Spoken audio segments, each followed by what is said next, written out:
চ' আজি মই ভোকেল মিক্সিঙৰ বিষয়ে অলপ ক'ম, কেনেকুৱা ভোকেল মিক্সিং ঘৰতে এচিভ কৰিব পৰা যায় without going to a big studio'. বেলেগক নিজে কৰিব পৰা যায়, সেইটো মই শিকাম আজি। বহুতেই ইজি, কিন্তু ইমানো ইজি নহয়। মই তাৰে ফেক্টছ কিছুমান ক'ম। এইটো ভিডিঅ'টো বহুতবাৰ ৰেকৰ্ড কৰিলোঁ। একচুৱেলি ৰেকৰ্ড নহয়, মই ইমান টাইম বকি থাকিলোঁ, কিন্তু ৰেকৰ্ড বাটনটো টিপাই নাছিলোঁ। আচ্ছা, মই ৰিচেণ্টলি ভিকি আৰু নিখিলৰ লগত নিয়ৰৰ টোপালে বুলি এটা গান বনাইছিলোঁ। মই তাতে মিক্সিং কৰিছোঁ আৰু অলপ চলপ প্ৰগ্ৰেমিঙো কৰিছোঁ। বাৰু, এইটো হ'ল এটা তাৰে ভোকেল পাৰ্ট হয়, ভিকিৰ ভোকেল হয় এইটো, ভিকিয়ে গাইছে। কণ কণ নিয়ৰৰ টোপালে এইটো উইথ এফেক্টছ আৰু উইদাউট এফেক্টছ কণ কণ নিয়ৰৰ এইটো টোপালে ৰ ভইচ।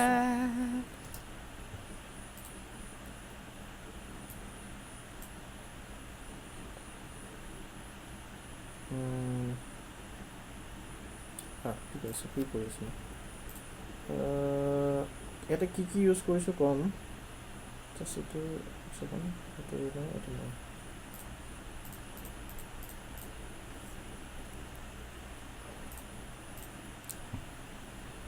এফেক্টছৰ কাৰণে অনলি এফেক্টছ। মই অলৰেডি এইটো মেনুৱেল টিউনিং কৰিলোঁ এইটো ভইচখিনি। এফেক্টছৰ কাৰণেহে মই এইটো কণ কণ নিয়ৰৰ টোপালে এফেক্টছৰ কাৰণে মই অটোটিউনটো ইউজ কৰিছোঁ। আৰু ইমান হেৰি আৰু এটা ভোকেল এফেক্টছ কিয় ক'লোঁ, মানে এইটো এটা হেৰি মিক্সিঙৰ ষ্টাইলেই হৈ গৈছে আজিকালি। কাৰণ আজিকালিৰ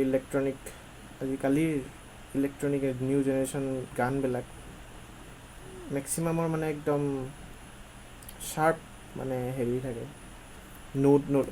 নোটবিলাক গোৱাবিলাক একদম শ্বাৰ্পকৈ লয় আৰু একচুৱেলি এনেকুৱা কৰাই দিয়ে। সেই এফেক্টটো মানে বহুতে প্ৰিফাৰ কৰে আজিকালি, সেইকাৰণে আৰু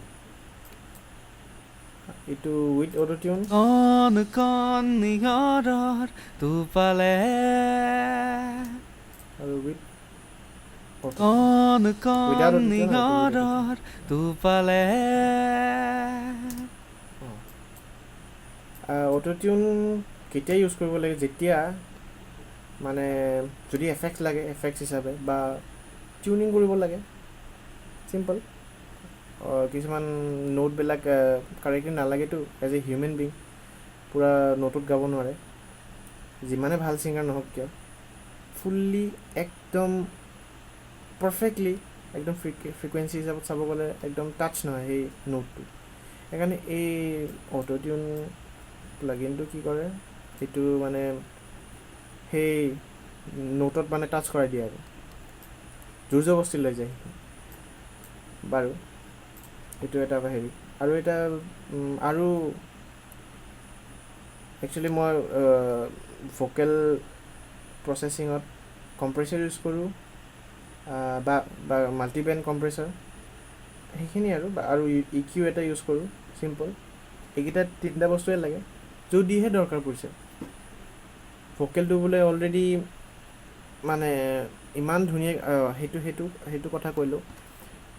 যদি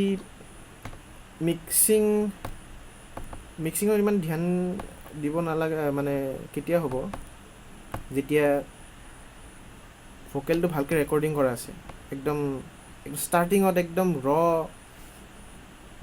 হেৰি চাউণ্ডটোৱে যদি ভাল থাকিব, তেতিয়া মিক্সিং কৰিব বহুত ইজি হয়।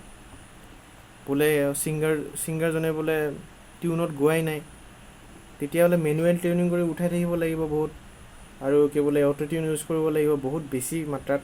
কষ্ট হ'ব আৰু যোনে মিক্সিং কৰি আছে তাৰ কাৰণে। নহ'লে বা যোনে বোলে এই হাই ভলিউম আৰু ল' ভলিউমৰ বেছি, মানে ডাইনেমিক ৰেঞ্জটো বহুত বেছি, কিছুমানৰ চিঞৰিলে বহুত বেছি হেৰি হৈ থাকে, সেইটো কমাবৰ কাৰণে কম্প্ৰেছৰ ইউজ কৰিব পৰা যায়। আৰু বা ভলিউম অট'মেশ্যন ইউজ কৰিব পৰা যায় সেইটো কাৰণে পিক্সবিলাক সেইটো জেগাতে ভলিউমটো মানে অট'মেশ্যন মানে হ'ল সেইটো গ্ৰাফ হিচাপে থাকে যেনেকুৱা এইবিলাক অট'মেশ্যন হয় ছাপ'জ এইখিনি বোলে বাঢ়ি আছে এনেকুৱা পইণ্ট এটা ল'লোঁ চৰি ইয়াতে এনেকুৱা পইণ্ট এটা ল'লোঁ আৰু এনেকুৱা কমাই দিলোঁ বোলে পিকটো সেনেকুৱা চাউণ্ড হ'ব तू पाले तू पाले তাৰ গোটেইখিনি কমাই দিব পৰা যায় সেনেকুৱা तू पाले এইটো হয় নেকি চৰি এইটো নহয় কিবা টিপি দিব পালোঁ অ'কে মোৰ ৰেকৰ্ড হৈছে নে নাই FL Studioৰ এই problem Oh no! Please. FL Studio, please save me. Please. হ'ল আৰু বঢ়িয়া মইতো কাটি দিব পাৰোঁ এতিয়া